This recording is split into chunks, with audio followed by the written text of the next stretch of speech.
where Steve Smith will be working Sunday and Monday to get you set for Game 5. Smitty, one of the interesting aspects that we watch with LeBron teams is the minutes he plays and the ability in Game 4 to play 41 minutes in a game that took about 3 hours to play because of all of the reviews and stoppages and dust-ups with players. That's got to be a big advantage to get him all those built-in breaks to the game.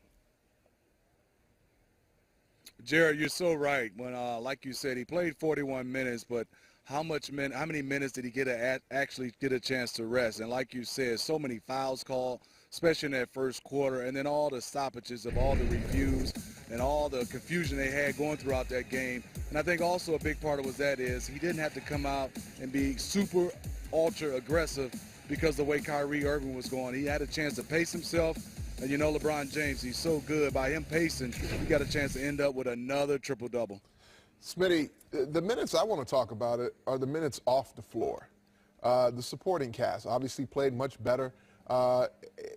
Can they duplicate that on the road?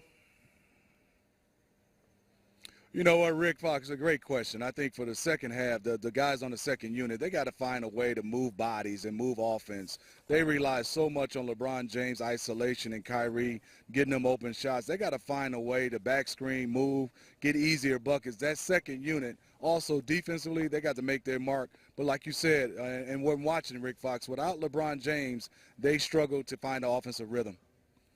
Kyrie Irving very blunt after the game, saying that the chatter coming out of the Warriors locker room, wanting to celebrate at the Q, really bothered him. Okay, so now they're back in the Bay Area. What does Kyrie Irving use as motivation Monday night? Well, you're right, Jared. It should have bothered him being down 3-0. Doesn't have anything to do with being chatter. I think for Kyrie, fantastic. He knocked down shots that were contested. I still would love to see him with his ability. He's always going to draw two, find a way to get some guys like Tristan Thompson, who deserves some easy buckets, Kevin Love, a kick out, J.R. Smith. If you're not going well, Kyrie, there's still other facets of the game to still be able to win this game because of your ability. Smitty, it took history last year for the Cavs to come out as eventual champions. Now they're facing history again. Will it take an historic performance like last night in the Bay Area for them to continue this series? Well, I think for the Cavs, Rick Fox, and you know best, I think for them is they got to find a way to get easy baskets at home, get this crowd into it, and in transition, they were stifled, especially Stephen Curry. No points in transition. This team has been fantastic in the open court.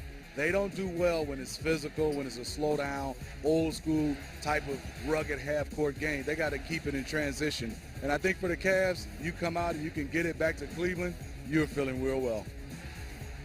Let's talk here about the Warriors, and let's focus on Steph Curry. While he's put up some monster numbers in games 1 through 3, turnover is still a problem in games 2, 3, and 4. What do you think it really truly is with Curry and how the Cavs tend to be more physical with him, and if he can kind of find a way to get past that Monday night?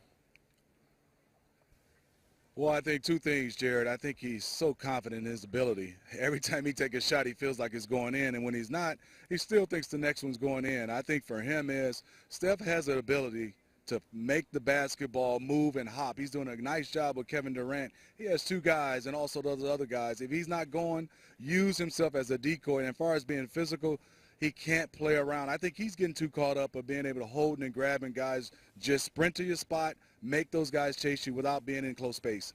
What are your thoughts on how much time Curry and really also Draymond Green have spent talking to the officials and looking for calls throughout the course of this series? Well, I think that's the one thing is they can't do that. I think they're too good. They got to just come out and play.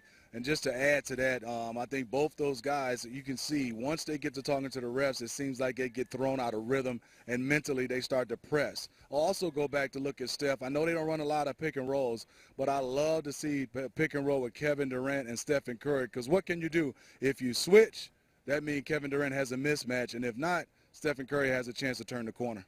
Smitty, looking at the Warriors there at home now, we know they're offensively been very successful throughout this season, defensively as well. What part or what end of the floor actually for them is going to need to show up more and was missed in Game 4?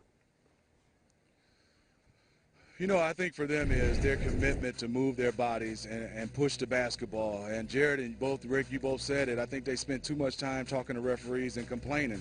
They're great when they're getting out 4 or 5 guys running. Where do you go? Do you stop Clay at the line, Steph, or transition Draymond or Kevin Durant coming at you? Defensively, I'm fine with this team.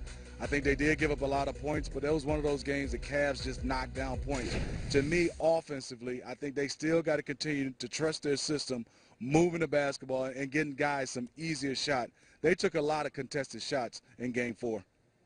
How was your picnic on the water today, Smitty? Well, you know, I'm just loving it. You know, I'm jealous of Rick Fox. He's been living like this for a long time. I'm getting a chance to enjoy it a little bit. It's Southern California, though. It's not really the same as Northern California. Well, Northern's not bad, too. Yeah. As long as you're in California. You know, Rick Fox is anywhere sunny. Whenever, anywhere sunny, Rick is. He brings the sun. Picturesque view behind Smitty today in the Bay Area. We'll see you tomorrow, Sunday.